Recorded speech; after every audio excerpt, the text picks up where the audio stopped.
संपन्न हुई है। तो इन दोनों क्रिया में देखिए कि पहले क्रिया कौन सी है। तो डॉक्टर के आने से पहले रोगी मर चुका था, तो पहले क्या हुआ, रोगी का मरना, उसके बाद हुआ डॉक्टर का आना। तो जो क्रिया पहले हुई है पास्ट टाइम में, पास्ट टाइम में जब दो क्रियाएं होती है एक दूसरे के बाद, पहले होने वाली क्रिया यानी यहां से देख लीजिए, पास्ट टाइम में जब दो क्रिया होती है एक के बाद दूसरी, तो पहली क्रिया को हम प्री एक्शन बोलेंगे और जो बाद वाली क्रिया होती है उसे हम बोलते हैं सबसेक्वेंट एक्शन।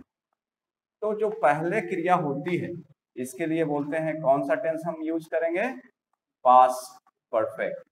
पास्ट परफेक्ट बोले तो क्या हो गया, उसका बेसिक स्ट्रक्चर अफर्मेटिव का क्या लिखते हैं हम लोग, subject plus had plus V3 plus V3 बोलेंगे तो पास्ट पार्टिसिपल, क्रिया का कौन सा फॉर्म, पास्ट पार्टिसिपल फॉर्म, यानी V3 का प्रयोग यहाँ पे होता है। ठीक है V3। तो यहाँ पर जो प्री एक्शन हुआ यानी डॉक्टर साहब पहले आए कि रोगी मर गया, तो रोगी पहले मरा था तो उसके लिए हो गया क्या, द पेशेंट हैड डाइड। देखिए उस स्ट्रक्चर को फॉलो हम किए, सब्जेक्ट हैड और V3। अब वहां पर एक कंजक्शन आ रहा है से पहले, तो उसके लिए हम क्या यूज करेंगे कंजक्शन, हेलो क्या नहीं आ रहा है, ध्यान से देखो गौर करो, पढ़ा हुआ चीज है ऐसे भी समझ में आ जाना चाहिए। देखिए द पेशेंट हैड डाइड हो गया, कौन सा स्ट्रक्चर हम फॉलो किए, क्योंकि प्री एक्शन है ये, पेशेंट का मर जाना प्री एक्शन हुआ, पहला घटना पहली क्रिया संपन्न हुई थी क्या, पेशेंट का मर जाना, इसलिए इसके लिए हम पास्ट परफेक्ट का यूज किए। दूसरा जो एक्शन है सबसेक्वेंट एक्शन, यानी जो इसके बाद वाली क्रिया पास्ट टाइम में घटित हुई है उसके लिए सिंपल पास्ट, यानी बिफोर के बाद सिंपल पास्ट का इस्तेमाल करेंगे। तो सिंपल पास्ट यहाँ पे यूज करना है हमको सबसेक्वेंट एक्शन में, सिंपल पास्ट। तो सिंपल पास्ट का बेसिक स्ट्रक्चर क्या होता है, subject plus V2 plus other verb, यानी पास्ट टेंस। हाँ क्या नहीं आ रहा है, हेलो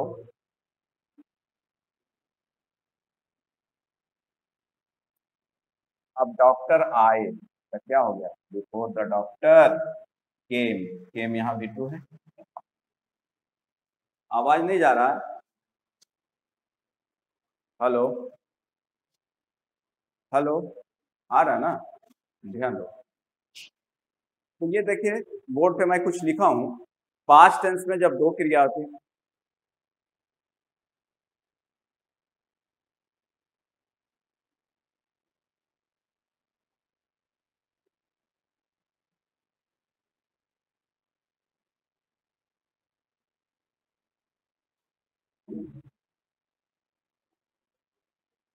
चल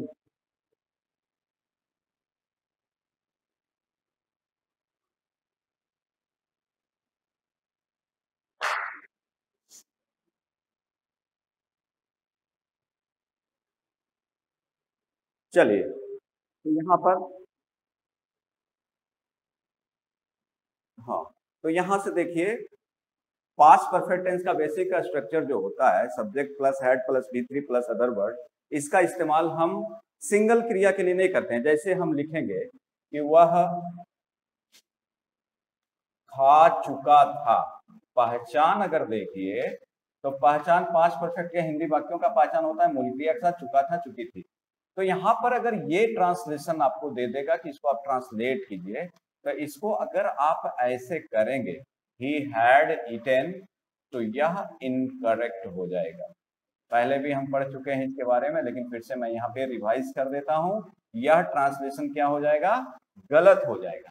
क्यों, क्योंकि यह जो खाने की क्रिया है ऑलरेडी पास्ट टाइम में संपन्न हो चुकी है, और जब पास्ट टाइम में संपन्न हो चुकी है तो उसके लिए हम ऑलरेडी पहले ही पढ़ चुके हैं कि हम सब्जेक्ट प्लस V2 का इस्तेमाल वैसे क्रियाओं के लिए करेंगे, यानी सिंपल पास्ट टेंस का प्रयोग करेंगे। अर्थात ऐसे वाक्यों का अनुवाद हम इस पैटर्न पे इस तरीके से करेंगे, ही एट, यानी यह वाक्य आपका क्या हो गया, करेक्ट हो गया। तो मेरा यहां कहने का मतलब यह है कि यदि सिंपल परफेक्ट नहीं, पास्ट परफेक्ट टेंस के पहचान वाले वाक्य को अगर अकेली क्रिया के साथ दिया जाता है तो उसका अनुवाद हम पास्ट परफेक्ट पे नहीं कर करके हम सिंपल पास्ट के स्ट्रक्चर को फॉलो करेंगे। तो अब यहाँ प्रश्न उठता था कि हम फिर पास्ट परफेक्ट टेंस का इस्तेमाल कहाँ करेंगे। तो पास्ट परफेक्ट टेंस का इस्तेमाल करने के लिए हम कुछ रूल्स बताए थे आपको पीडीएफ भेज करके। तो उसमें ये बताया गया था कि पास्ट परफेक्ट टेंस का इस्तेमाल हम वहां करते हैं, वैसी क्रियाओं के अनुवाद के लिए करते हैं जब पास्ट टाइम में यानी बीते समय में, भूतकाल में जब दो क्रिया एक के बाद दूसरी घटित होती है और उसमें समय का अंतराल कुछ ज्यादा होता है। ऐसा नहीं लगे कि एक क्रिया हुई नहीं कि दूसरी संपन्न हो रही है। तो उसमें हम दोनों में सिंपल पास्ट, जैसे कहते हैं कि खाना खाने से पहले हमने हाथ मुंह धोया, तो यहाँ पर क्या है कि दोनों क्रिया लगातार हो गई, हाथ मुंह धोया और खाना खाया। लेकिन यहाँ क्या है कि डॉक्टर के आने से पहले रोगी मर चुका था, यानी इसमें क्या है, दोनों क्रियाओं के संपन्न होने के बीच का जो अंतराल है, समय का जो अंतराल है, ड्यूरेशन, वो इंटरवल है, वो बहुत ज्यादा हो सकता है। इसलिए ऐसी क्रियाओं में जब दो क्रियाएं पास्ट टेंस में घटित होती है तो पहली क्रिया के लिए पास्ट परफेक्ट और बाद वाली क्रिया के लिए सिंपल पास्ट टेंस का इस्तेमाल करते हैं। क्लियर है? क्वेश्चन किसने किया था?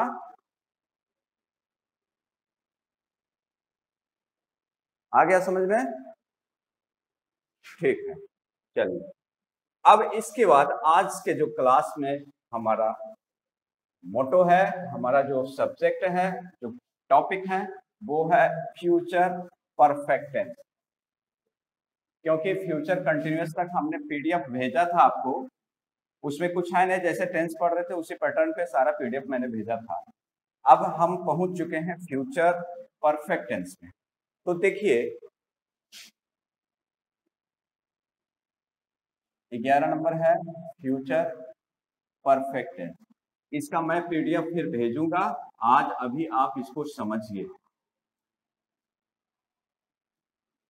परफेक्ट मतलब पूर्ण, सभी टेंस में ऐसा हुआ है, चाहे प्रेजेंट परफेक्ट हो, पास्ट परफेक्ट हो, फ्यूचर परफेक्ट हो, सभी क्रियाओं में यही बात होती है। परफेक्ट, उसमें क्रिया क्या होती है, परफेक्ट हो जाती है, यानी पूर्ण हो जाती है।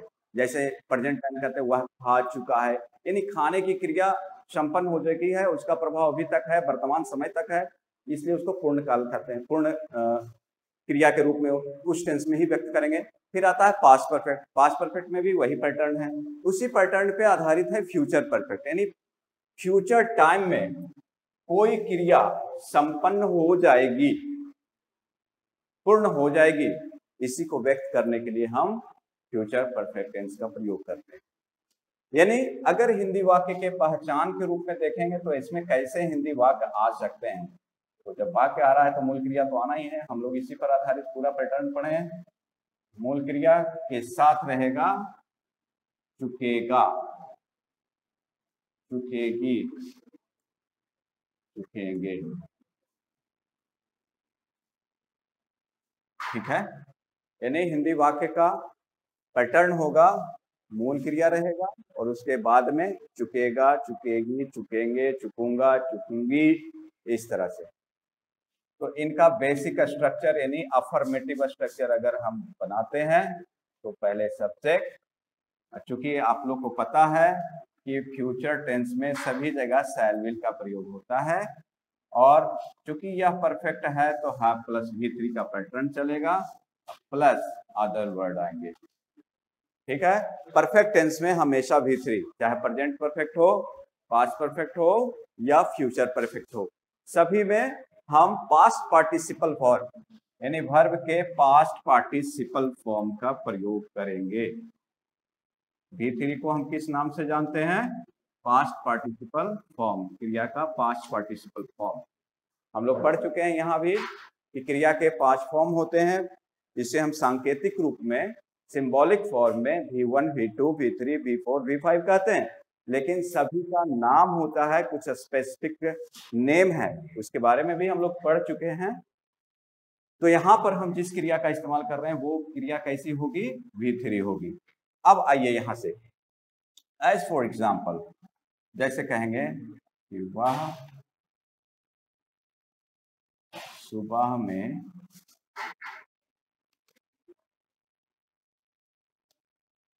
क्रिकेट खेल चुकेगा। देखिए यहाँ पे, तो यहाँ पर क्या लग रहा है, पहले तो सबसे पहले समझ लीजिए कि गा गे गी है तो निश्चित फ्यूचर टेंस हो गया। दूसरी बात, जब फ्यूचर टेंस हो गया उसमें पैटर्न को पहचानेंगे कि फ्यूचर टेंस में किस टेंस में।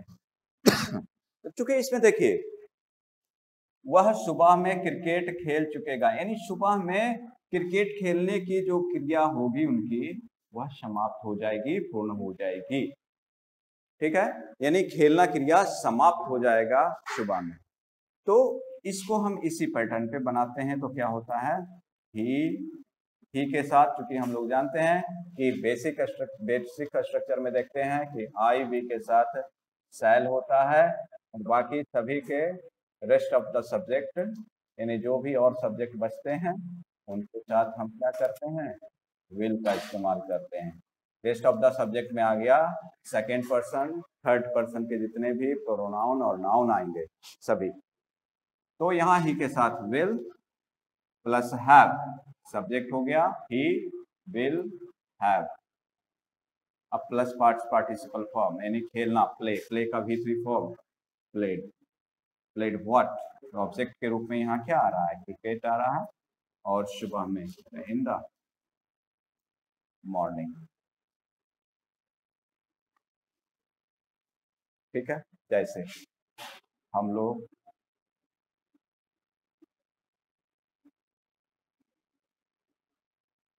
मंच पर नृत्य कर चुकेंगे, तो हम लोग वी के साथ शैल। ऐसा नहीं करना है कि सभी के साथ विल और सभी के साथ शैल का प्रयोग, इसके बारे में हम लोग ऑलरेडी पहले भी पढ़ चुके हैं, फ्यूचर इंडेफिनिट में ही पढ़ चुके हैं कि कहाँ पे शैल कहाँ पे विल लगाएंगे। एक बार फिर से हम यहाँ पर आपको याद दिला दिए कि आई वी के साथ शैल होता है और बाकी सभी सब्जेक्ट के साथ विल होता है। लेकिन उल्टा तब होता है जब डिटर्मिनेशन का भाव व्यक्त होता है, अवश्य रहता है। जैसे मैं अवश्य पटना जाऊंगा तो आई विल, आई शैल नहीं होगा, I will go to Patna. वह अवश्य तुम्हें पीटेगा तो ही शैल होगा, ही विल नहीं होगा, क्योंकि डिटर्मिनेशन वह। गौर से सुनिए, आवाज तो जा ही रहा है। हेलो, हाँ तो आप अपना माइक्रोफोन ठीक रखिए। चलिए चुप चुप रहिए। देखिए, तो वी के साथ शैल, उसके बाद हैव, फिर V3 डांस करना है ना, तो डांस्ड मंच पर, ऑन द स्टेज। तो ये हो गया अफर्मेटिव स्ट्रक्चर। ये स्ट्रक्चर हुआ क्या, अफर्मेटिव। अब इसी तरह से आप लोग को बताया गया था एकदम, जब टेंस हम लोग शुरू किए थे उसी समय बताए थे कि हेलो,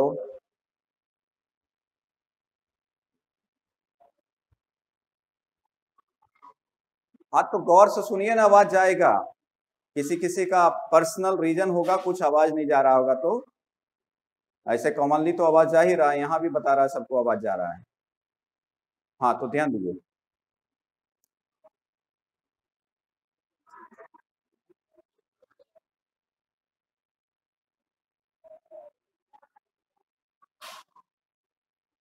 हाँ तो हम लोग पढ़े थे कि कोई भी अफर्मेटिव वाक्य का अगर निगेटिव बनाना हो तो हमें क्या करना चाहिए। तो हमने बेसिक तौर पर एक रूल बताया था आपको कि उस टेंस के सहायक क्रिया के तुरंत बाद हम नोट का प्रयोग करेंगे। तुरंत बाद, जैसे सिंपल प्रेजेंट टेंस में सहायक क्रिया के रूप में देखते हैं तो डूडज आता है, तो डूडज के बाद नोट लगा रहे थे। फिर प्रेजेंट कंटिन्यूअस में इज़ेमार आ रहा था तो इज़ेमार के साथ नोट लगा रहे थे। प्रेजेंट परफेक्ट में हैज़हैव आ रहा था तो हैज़हैव के साथ नोट लगा रहे थे। सिमिलरली पास्ट, सिंपल पास्ट में देखिए तो डिड आ रहा था तो डिड के साथ नोट लगा रहे थे। उसके बाद देखिए फिर उसी पैटर्न पे पास्ट कंटिन्यूअस में वाज वेयर आ रहा था तो उसके साथ हम नोट लगा रहे थे। उसी पैटर्न पे हम इसका भी नेगेटिव बनाएंगे। तो इसमें देखिए हेल्पिंग वर्ड के रूप में क्या मिल रहा है मुझे, शैल या विल। तो हम नोट लगाएंगे इसके जस्ट बाद, subject shell will plus note. अर्थात तीसरे पोजीशन पर निगेटिव बनाने के लिए वाक्य में नोट का प्रयोग हम कहां करेंगे, तो तीसरे पोजीशन पे करेंगे। इसको हमेशा याद रखना है। नोट का प्लेसमेंट क्या होता है, at the third place of the sentence. चलिए, तो अब यहां से हम निगेटिव चलते हैं, निगेटिव स्ट्रक्चर की ओर। तो निगेटिव के लिए क्या करना है आपको, सबसे पहले सब्जेक्ट तो रहेगा ही, दूसरी बात जो सहायक क्रिया है वो तो रखेंगे, बिना सहायक क्रिया का हम निगेटिव नहीं बना सकते हैं। तो देखिए निगेटिव स्ट्रक्चर में लिखता हूं, खत्म हो गया तो रिचार्ज करवाइए नेट, वो मेरी जिम्मेवारी नहीं है। नेट को भराइए, पढ़ना है ना, ये सब एक्सक्यूज नहीं दीजिए, यहां पर सुनाइए नहीं, वो आपका पर्सनल रीजन है। चलिए देखिए इधर, सब्जेक्ट प्लस सहायक क्रिया, यहां शैल विल है तो शैल विल होगा। इसके बाद तीसरे पोजीशन पर देखिए तुरंत नॉट आ गया। मतलब पहला पोजीशन सब्जेक्ट, दूसरा हेल्पिंग वर्ब का, और तीसरा पोजीशन निगेटिव वर्ड नॉट का। Note is an adverb. अगर परीक्षा में पूछे कि कोई भी वाक्य दे दे, कहेगा कि नोट बताइए तो क्या है, तो आपको बताना है कि नोट एक एडवर्ब होता है, एडवर्ब ऑफ नेगेशन। तो subject shell will plus not. अब इसके बाद जो भी है उसको रख दीजिए, have plus V3 plus other word. जैसे एग्जाम्पल देखिए, मैं इस काम को समाप्त कर चुकूंगा। गौर से देखते जाइए, याद हो जाना चाहिए। तो देखिए यहां पर क्या है, मैं इस काम को समाप्त कर चुकूंगा। तो यह वाक्य कैसा, नेगेटिव की अफर्मेटिव है? मैं इस काम को समाप्त कर चुकूंगा, यह वाक्य नेगेटिव की अफर्मेटिव? अफर्मेटिव है। तो इसमें हम नेगेटिव बनाने के लिए नहीं जोड़ देता हूं। हो गया ना निगेटिव, मैं इस काम को समाप्त नहीं कर चुकूंगा। एक बार बोलो।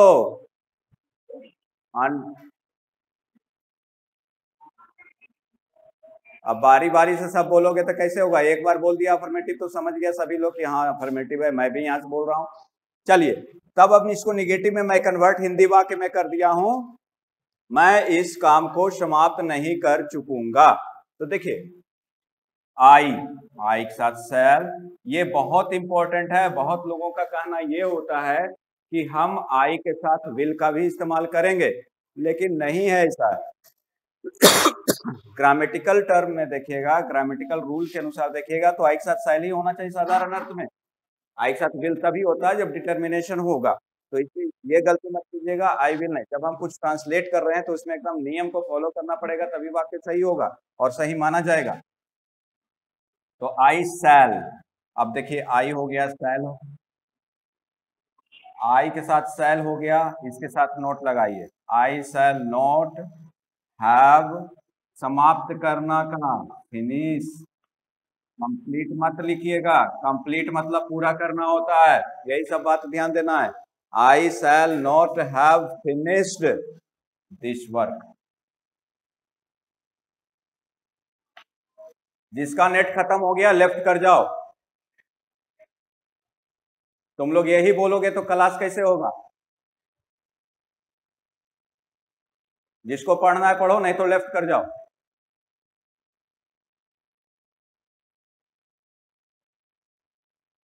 ऑनलाइन क्लास हो रहा है, बैठ के सामने पढ़ाई नहीं हो रही है। मैं बार बार बोल रहा हूँ, ये सब बीच में मत बोला करो कि नेट खत्म हो रहा है, ये खत्म हो रहा है। तो रिचार्ज करा के रखो ना, पढ़ना है तो, नहीं तो लेफ्ट कर जाओ, छोड़ दो।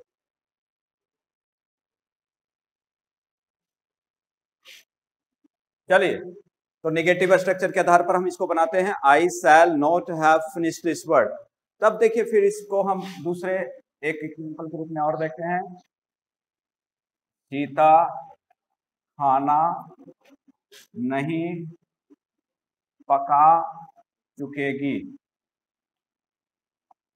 तो क्या हो जाएगा, सीता सीता के साथ विल का प्रयोग, फिर नॉट लगाएंगे, हैव, खाना पकाना का कुक, पकाना का कुक हो गया तो कुकड, फूड, खाना का फूड।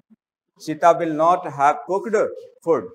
यहाँ पर एक बात और केयर करने वाली बात है कि हम अलग अलग लिखे हैं शैल और नॉट, नीचे लिखे हैं विल और नॉट। इसका हम कॉन्ट्रैक्शन जब करेंगे, यानी आप समझ सकते हैं इसको संक्षिप्त रूप कह सकते हो, दूसरे शब्द में कॉन्ट्रैक्शन, यानी दोनों को एक साथ जब मिलाएंगे तो शैल और नॉट मिलकर क्या बनता है, आप लोग क्वेश्चन टैग में पढ़े होंगे।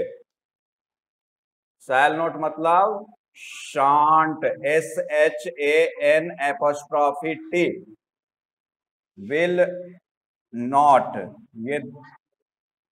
ये दोनों मिलकर बनेगा वॉन्ट। आप लोग बात करना बंद कीजिए,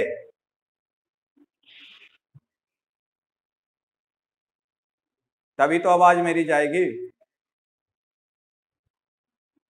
तो देखिए शैल और नॉट मिलकर शांट बन गया, विल नॉट मिलकर वॉन्ट बन गया। तो आप इस कॉन्ट्रैक्शन फॉर्म का भी इस्तेमाल यहां पे कर सकते हैं। आई शैल नॉट ना लिख करके हम लिखेंगे I shan't have finished this work. फिर Sita won't have cooked food, इस टाइप से। तो ये हो गया निगेटिव। अब इसके बाद हम लोग चलते हैं इंट्रोगेटिव सेंटेंस की ओर। तो बच्चों आप लोग को पता है इंट्रोगेटिव सेंटेंस होता है जिससे प्रश्न पूछने का भाव व्यक्त होता है। तो प्रश्न हम लोग दो तरीके से पूछते हैं, इनके बारे में भी पढ़ चुके हैं। दो तरह का इंट्रोगेटिव वाक्य होता है, एक एस नो क्वेश्चन और दूसरा WH क्वेश्चन। तो एस नो क्वेश्चन में हम लोग समझते हैं, एस नो क्वेश्चन में कुछ क्राइटेरिया था, कुछ पहचान था, हिंदी वाक्य में भी और इंग्लिश वाक्य में भी एस नो क्वेश्चन कहेंगे किसको। तो एस नो क्वेश्चन में हम लोग क्या करते हैं, कोई भी हिंदी वाक्य क्या से शुरू होता है, जबकि दूसरा पैटर्न जो इंट्रोगेटिव का है वो है WH क्वेश्चन। उसमें क्या, क्यों, कहां, कैसे, इन सभी शब्दों, प्रश्नवाचक शब्दों का प्रयोग वाक्य के बीच में इधर उधर कहीं भी हो सकता है।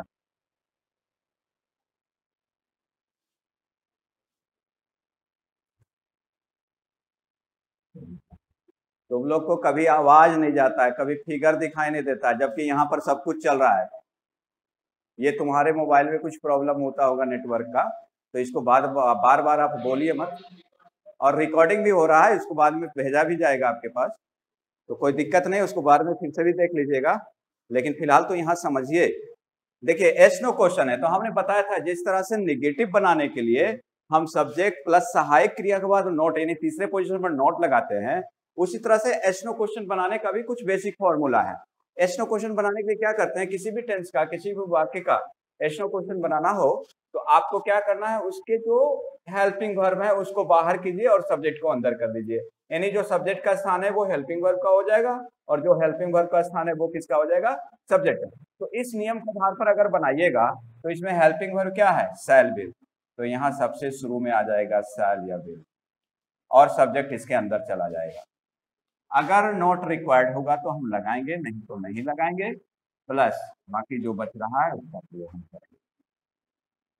और at the end of the sentence we should use note of interrogation, यानी प्रश्नवाचक चिन्ह का प्रयोग अवश्य करेंगे।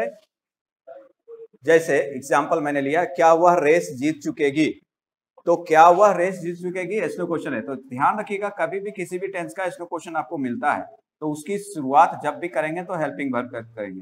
तो हेल्पिंग वर्ब इस टेंस का शैल या विल है तो सबसे शुरू में शैल विल आएगा। इसके तुरंत बाद जो वाक्य का सब्जेक्ट होगा वो डालेंगे, तो विल से।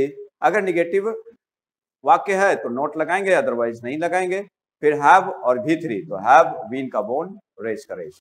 अब आइए इसके बाद हम लोग चलते हैं, चलिए अब आगे देखिए WH क्वेश्चन। WH क्वेश्चन में क्या होगा कि क्या, कब, कहां, कैसे, अर्थात जो भी प्रश्नवाचक शब्द हैं वो वाक्य के बीच में इधर उधर कहीं भी रह सकते हैं। तो इसके लिए क्या है, स्ट्रक्चर में कुछ करना नहीं, सिर्फ शुरू में क्या करेंगे हम लोग, जो क्वेश्चन वर्ड आएंगे उस वाक्य का उसको रख देंगे। अर्थात जो WH वर्ड है जिसे हम क्वेश्चन वर्ड के नाम से भी जानते हैं, तो उसको शुरुआत में रखेंगे, क्वेश्चन वर्ड। अब प्लस इसके साथ फिर वही बेसिक स्ट्रक्चर जो इंट्रोगेटिव का है, अर्थात हेल्पिंग वर्ड शैल या will plus subject plus not is used if it is required or otherwise we will not use, plus have plus v3 plus other word plus note of interrogation यानी प्रश्नवाचक चिन्ह का प्रयोग। जैसे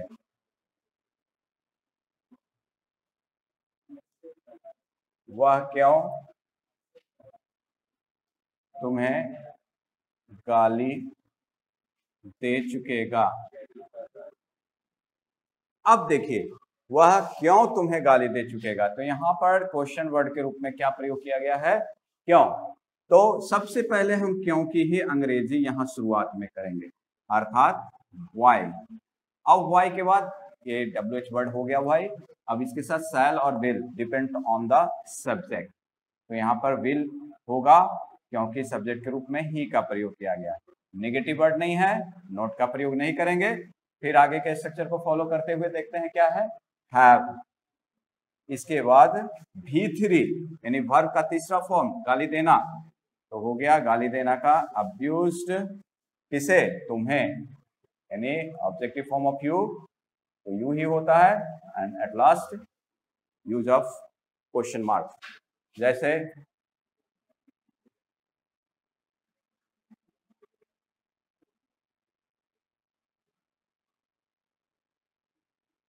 नेता भाषण कहाँ दे चुकेगा,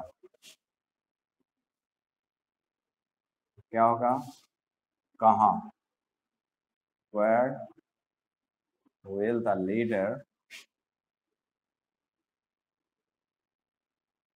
have delivered a speech। भाषण देना का, deliver a speech, give a lecture, ये सब का प्रयोग, और लास्ट में क्वेश्चन मार्क लगाएंगे। तो बच्चों इस तरह से हम लोग 4 स्ट्रक्चर को देखें। 4 स्ट्रक्चर में पहला स्ट्रक्चर अफर्मेटिव स्ट्रक्चर था, जिसका हमने प्रयोग किया सब्जेक्ट प्लस शैल या will plus have plus V3 plus other word. दूसरा निगेटिव यानी शैल विल के बाद नॉट का प्रयोग। तीसरा एस नो क्वेश्चन यानी सबसे पहले शैल विल फिर सब्जेक्ट फिर नोट चाहिए तो लगाएंगे, नहीं तो नहीं लगाना है। फिर have plus V3 plus other word. और लास्ट में हम लोगों ने देखा WH क्वेश्चन, जिसमें क्या, क्यों, कहाँ, कैसे, ये सारे वर्ड जो हैं यानी प्रश्नवाचक जो शब्द हैं वो बीच में, बाकी के बीच में इधर उधर कहीं भी रहेंगे। तो उसको हमने बनाया कि पहले WH वर्ड का इस्तेमाल करना है, उसके बाद शैल या will plus subject plus note required होगा तो लगाएंगे, अदरवाइज नहीं लगाएंगे। उसके बाद have plus V3 plus other word plus question mark. इस तरह से फ्यूचर परफेक्ट टेंस का बेसिक स्ट्रक्चर यहाँ तक पहुंचा। इसमें एक स्पेशल रूल भी है जो मैं यहाँ बताने का कोशिश कर रहा हूं और आप लोग सीखिए। तो देखिए उसमें और बहुत ही इंपॉर्टेंट रूल है, वह रूल है, सबका PDF मैं भेजूंगा आपके पास, आज इसको समझ लीजिए और इसमें जो एक्सरसाइज है उसको आप बनाएंगे। मैं लास्ट में, क्लास के लास्ट में बताऊंगा कि क्या, कौन सा एक्सरसाइज बनाना है, कहाँ तक बनाना है। उसके बाद मैं इसका PDF भी भेज दूंगा। और अभी जो क्लास चल रही है इसका भी रिकॉर्डिंग हो रहा है, चाहिए तो उसको मैं भी भेज सकता हूँ। देखिए इसमें एक स्पेशल रूल है, अभी क्लास शुरुआत होने के समय में एक बच्चे ने डॉट क्वेश्चन किया था कि पास्ट परफेक्ट टेंस में सर एक रूल समझ में नहीं आया था। ठीक उसी रूल पर आधारित यहाँ जो रूल मैं बताने जा रहा हूँ वही है। वो पास्ट टाइम में दो क्रिया घटित हुई थी, यहाँ फ्यूचर टाइम में 2 क्रिया घटित होगी। उसे हम कैसे बनाएंगे, जैसे हम लोगों ने पढ़ा था कि डॉक्टर के आने से पहले रोगी मर चुका था, हम लोगों ने ये पास्ट टेंस में पढ़ा था, पास्ट परफेक्ट टेंस में। तो इसमें क्या था कि पास्ट टेंस में यानी बीते समय में भूतकाल में दो क्रियाएं घटित हुई थी। एक डॉक्टर साहब भी आए थे, रोगी भी मर गया था, यानी दोनों क्रिया बीत चुका है, आज की घटना नहीं है, बीते समय की घटना है। यहाँ से दोनों क्रियाओं को देखिए, रोगी भी मर गया था और डॉक्टर साहब भी आए थे, लेकिन दोनों पास्ट की घटना है। तो इसको जब हम बनाने के लिए सीखे थे तो कहता था कि जो क्रिया पहले हुई थी यानी प्री एक्शन के लिए, तो प्री एक्शन के लिए हम सिंपल पास्ट टेंस का प्रयोग किए थे, अभी हाल तुरंत पढ़े हैं हम लोग। तो यहाँ पे हमने बनाया था कि the patient had died, use of conjunction before, और इधर सिंपल पास्ट यानी द डॉक्टर। बहुत बहुत इंपॉर्टेंट रूल है यह, बहुत इंपॉर्टेंट रूल है। इसमें बहुत तरह से क्वेश्चन पूछा जाता है, कंजक्शन का इस्तेमाल करने के लिए भी दिया जाता है, या इसमें दे देगा कि बिफोर के पहले कौन सा टेंस आना चाहिए, बिफोर के बाद कौन सा टेंस आना चाहिए, या क्रिया के फॉर्म का इस्तेमाल यहाँ पर दे देगा द पेशेंट, यहाँ खाली स्थान दे देगा before the doctor came, option में दे देगा died, has died, will have died, इस टाइप से दे देगा।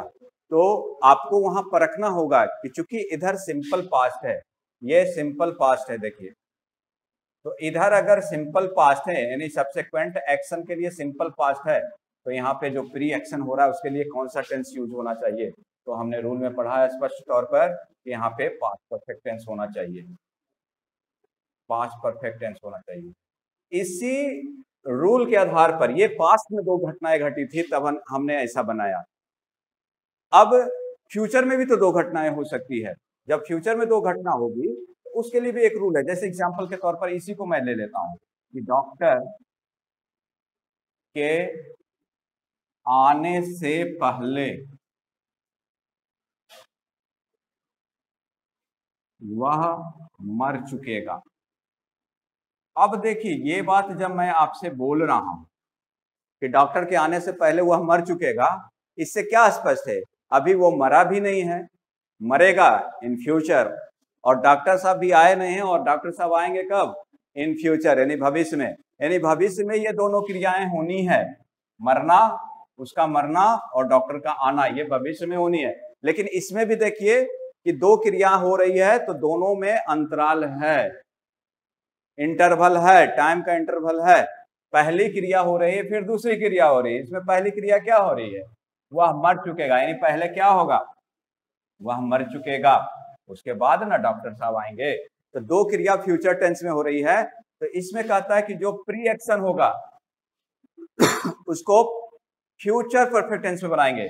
तो फ्यूचर परफेक्ट टेंस में क्या होता है, सब्जेक्ट प्लस, अभी हम लोगों ने पढ़ा subject plus shell will plus have plus V3, ये फ्यूचर परफेक्ट है। इसको बनाइए फ्यूचर परफेक्ट में, द नहीं हुआ है ना, तो वह का बनाइए ही विल हैव डाइड। अब के पहले यानी बिफोर कंजक्शन यहाँ भी हम इस्तेमाल कर रहे हैं। अब बताता है कि दूसरी जो क्रिया हो रही है, बाद वाली क्रिया हो रही है, उसको सिंपल प्रेजेंट टेंस में बनाना है। तो सिंपल प्रेजेंट का बेसिक स्ट्रक्चर क्या होता है, सब्जेक्ट प्लस V1 और V5 प्लस अदर वर्ड। तो देखिए V1 होगा कि V5 होगा, तो बिफोर द डॉक्टर, तो द डॉक्टर यानी सिंगुलर नाउन है, तो सिंगुलर नाउन के साथ V5 यानी क्या, आना, तो V5 के रूप में क्या लगाएंगे, कम्स, ये हो गया V5। अर्थात ऐसे वाक्यों में हम लोगों ने क्या देखा यहाँ पे कि जो प्री एक्शन है ये प्री एक्शन, और बाद वाली क्रिया क्या है, ये सबसेक्वेंट एक्शन है, यानी बाद में जो घटित हो रही क्रिया सबसेक्वेंट एक्शन। तो कहता है कि प्री एक्शन के लिए हम लोग फ्यूचर परफेक्ट टेंस लगाएंगे, फ्यूचर परफेक्ट टेंस, और इसमें सिंपल फ्यूचर, बाद वाले के लिए सिंपल प्रेजेंट। ध्यान से देखिएगा, बहुत इंपॉर्टेंट चीज है, दोनों में तुलना कीजिए। तो फ्यूचर परफेक्ट टेंस का क्या स्ट्रक्चर फॉलो हम यहाँ कर रहे हैं उसको भी मैं लिख देता हूँ कि subject plus shell will plus have plus V3 plus other word. और सिंपल प्रेजेंट का जो स्ट्रक्चर मैंने यूज किया वो क्या होगा, सब्जेक्ट प्लस V1 और V5 प्लस अदर वर्ड। तो देखिए यहाँ पर हम लोगों ने पास्ट टेंस में भी इस रूल को पढ़ा था, तब उसमें क्या हो रहा है कि पास्ट टाइम में दो क्रियाएं हो रही थी, डॉक्टर का आना और रोगी का मर जाना। ये दोनों क्रिया बीते समय में भूतकाल में हो चुकी थी, यानी बीता हुआ घटना था यहाँ पे। तो जब दो घटनाएं बीत जाती थी और एक साथ यूज हो रहा है एक के बाद एक ही वाक्य में, तो वैसे वाक्यों का अनुवाद करने के लिए हम लोगों ने यही सीखा था कि जो पहली क्रिया उसके लिए पास्ट परफेक्ट और जो बाद वाली क्रिया उसके लिए सिंपल पास्ट टेंस का इस्तेमाल करेंगे और बीच में जो कंजक्शन आएगा उसका इस्तेमाल करेंगे।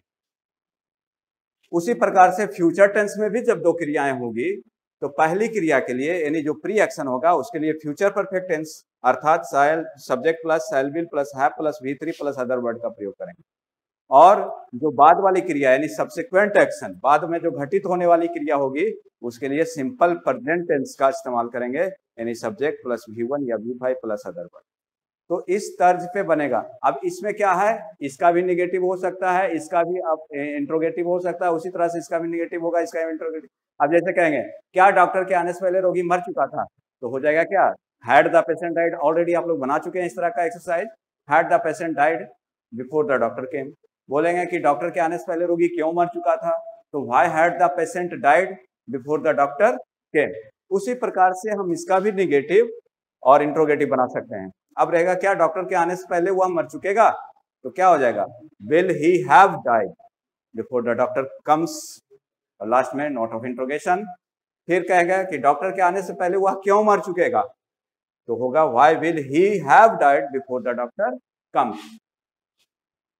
तो यहां पर देखिए आपके एक्सरसाइज में किताब में देख रहा हूं, फ्यूचर परफेक्ट टेंस में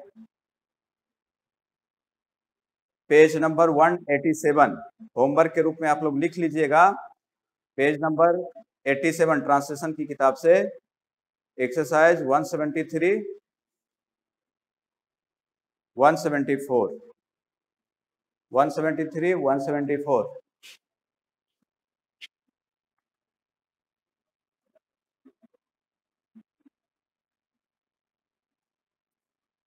ये होमवर्क रहेगा, 173 174 बनाना है आप लोगों को। इसके बाद बच जाता है आपका एक चैप्टर, एक टॉपिक, फ्यूचर परफेक्ट कंटिन्यूअस, जो लास्ट चैप्टर होगा टेंस का।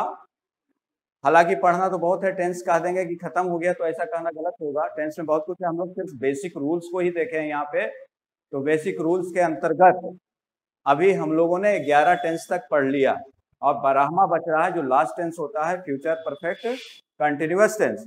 तो फ्यूचर परफेक्ट कंटिन्यूअस टेंस हो जाने के बाद आप लोग उसको फेयर अच्छा से कर लीजिएगा और जो एक्सरसाइज बनाने के लिए दे रहे हैं उसको बना लीजिएगा। बीच में फिर से और भी एक्सरसाइज करवाया जाएगा।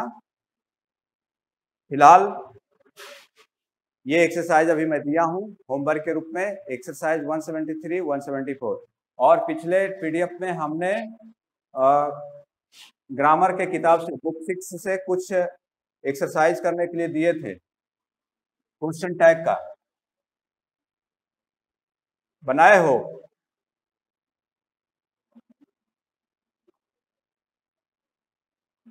कोई रिस्पांस नहीं है। हेलो, क्वेश्चन टैग दिए थे।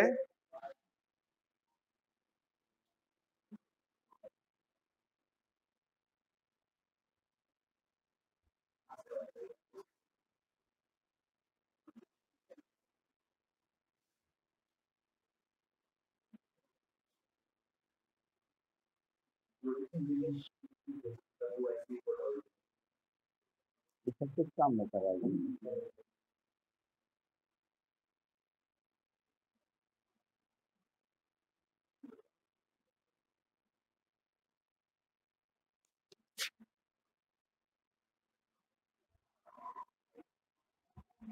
हम्म।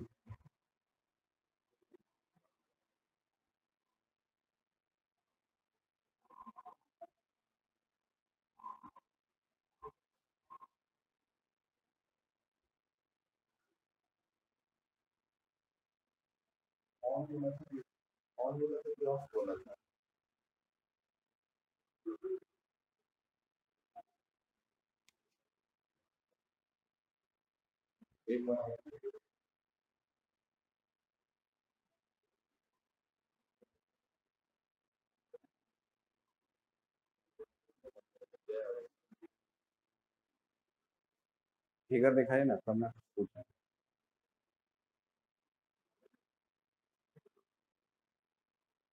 तो आप लोग को क्वेश्चन टैग से रिलेटेड कुछ चैप्टर दिए थे, हम बनाए हैं।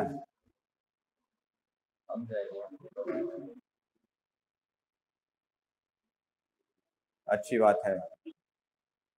अच्छा, उसमें उसमें एक एग्जाम्पल के तौर पर डोंट से शुरू होने वाला कोई वाक्य था, तो उसका क्या होता है क्वेश्चन टैग? अवनीश कुमार बताएगा।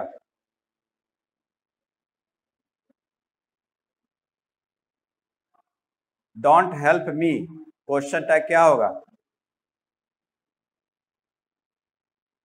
अवनीश कुमार।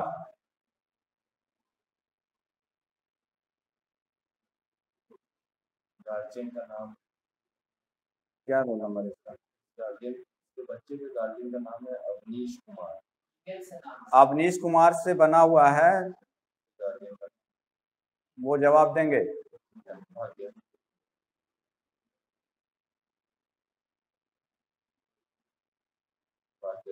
मान्यता है ऑनलाइन, मान्यता बताओ। बोली कैमरा ऑन करने के लिए। कैमरा ऑन करो।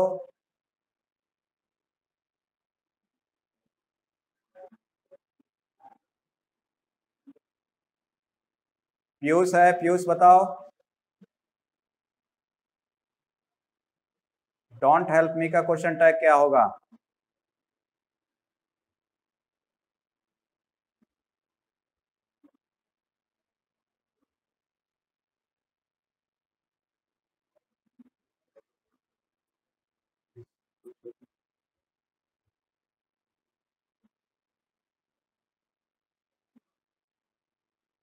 माँ के नाम से सुनीता कुमारी के नाम। क्या बना हुआ है? सुनीता कुमारी के नाम से। इस बच्चे का नाम क्या है पता नहीं चलेगा, लेकिन सुनीता कुमारी के नाम से प्रोफाइल बना हुआ है, गार्जियन का नाम। गार्जियन के नाम से, वो बताएंगे। डोंट हेल्प मी का क्वेश्चन टैग क्या होगा? पीछे नहीं देखो, बताओ। हाँ बोलो, डोंट हेल्प मी का क्वेश्चन टैग क्या होगा? माइक ऑन करो।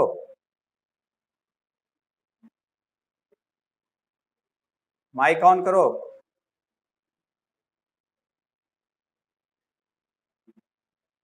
आवाज नहीं आ रहा है तुम्हारी।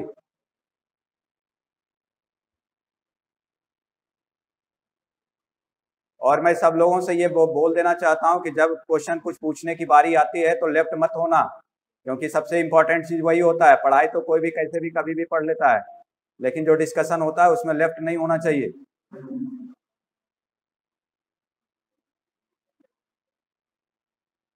इसको हटाइए।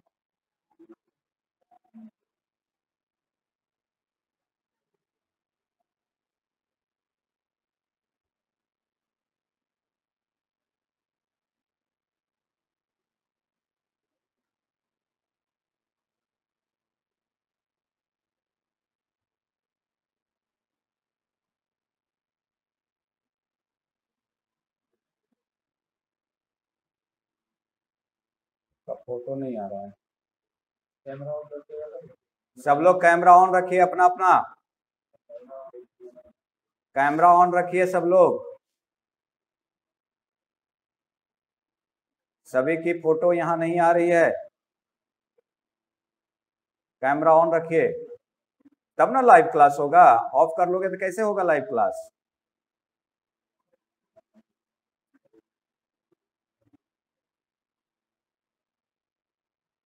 देखिए, एक बार आप लोग रिवाइज कर लीजिएगा जो भी चैप्टर्स पढ़ाए गए हैं, क्योंकि अब समय नहीं है आपके पास।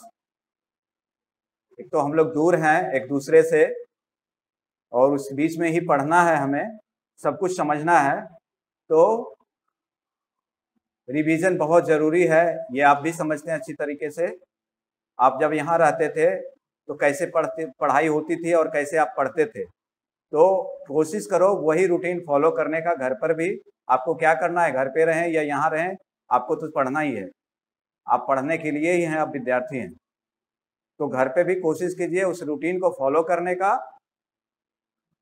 रिवीजन कीजिए, हर एक चैप्टर्स को फिर से दोहरा लीजिए, तरोताजा हो जाएगा और भूलिएगा नहीं परीक्षा के समय में।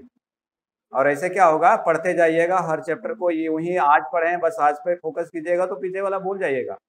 हमने पिछले पीडीएफ में, पिछले पीडीएफ में हमने लिख करके भी दिया था कि revision of antonyms, one word substitution, synonyms, masculine feminine gender, number से सिंगुलर प्लूरल, ये सब रिवाइज करने के लिए बोला था मैंने। आप लोग के पास है उसका नोट्स कि नहीं है? चलिए कोई बात नहीं, आप आज के क्लास में जो पढ़ाया गया है उसमें जो टास्क मिला है उसको जरूर आज बना लीजिएगा, और उसको होमवर्क का जो एप्लीकेशन आपको प्रोवाइड किया गया है उस पर आप भेजिए। हाँ आवाज आ रहा है। हेलो, आवाज सुनाई पड़ रहा है ना आप लोग को? अच्छा ठीक है, तो मैंने, ठीक है हम समझ गए, सुनाई पड़ रहा है आप लोग को। तो आप लोग इसका एक्सरसाइज बना लीजिएगा जो भी आज पढ़ाए हैं, और उसको होमवर्क वाले पेज पे भेज दीजिएगा, वहाँ हम देखेंगे आप लोग का एक्सरसाइज, और उसके बाद कल फिर से हम इसका पीडीएफ बना के एक्सरसाइज को सॉल्व करके भेज देंगे। और कल लास्ट जो बच रहा है हमारे पास chapter future perfect continuous tense, इसको मैं कल पढ़ाऊंगा। कल इसको समाप्त करने के बाद फिर इसके बाद हम लोग वॉइस पढ़ेंगे। ऐसे कुछ आरके मिशन वाले में जो भी बच्चे होंगे वो वॉइस शायद पढ़े होंगे कुछ दूर तक, कुछ रूल्स उसमें पढ़े होंगे वॉइस का। अच्छा घर में पढ़े हैं तो कोई बात नहीं, मैं फिर से पढ़ाऊंगा वॉइस। ठीक है, मैं फिर से पढ़ा दूंगा यहाँ से, अच्छी बात है, तो मैं फिर से यहाँ से पढ़ा दूंगा।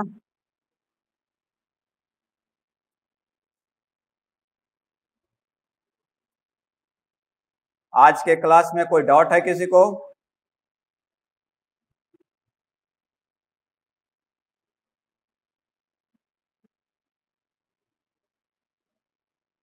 होमवर्क जो आप लोग को साइट प्रोवाइड किया गया उस पर भेजिए, व्हाट्सएप वाला हूँ जो। हाँ बोलो।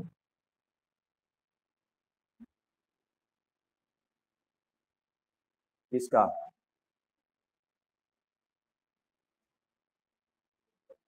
आज जो क्लास हुआ है? हाँ हाँ जाएगा इसका। मान्यता जवाब दो, डोंट डोंट हेल्प मी का क्वेश्चन टैग क्या होगा? डोंट हेल्प मी का क्वेश्चन टैग क्या होगा? क्या? Do you?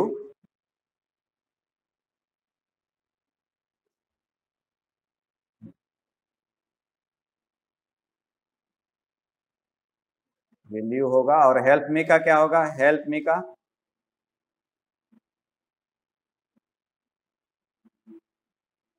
दोनों हो सकता है, विल यू या वांट यू दोनों होगा, लेकिन अगर नेगेटिव इंपरेटिव रहेगा तो जब भी होगा तो विल यू होगा। अच्छा लेट मी गो का क्या होगा? लेट मी गो।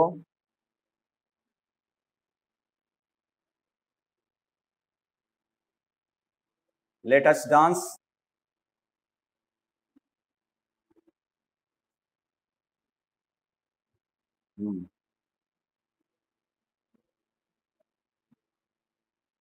अब वर्किंग डॉग सेल्डम बाइट्स का क्या होगा?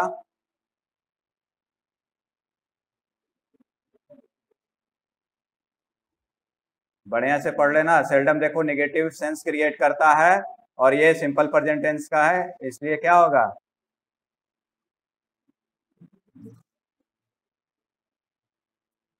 Does it.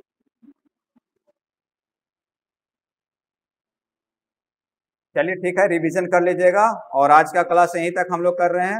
आपका जो होमवर्क दिया गया है एक्सरसाइज 173 और 174 इसको बना करके डाल दीजिएगा व्हाट्सएप पे, और कल फिर इसका होगा। धन्यवाद।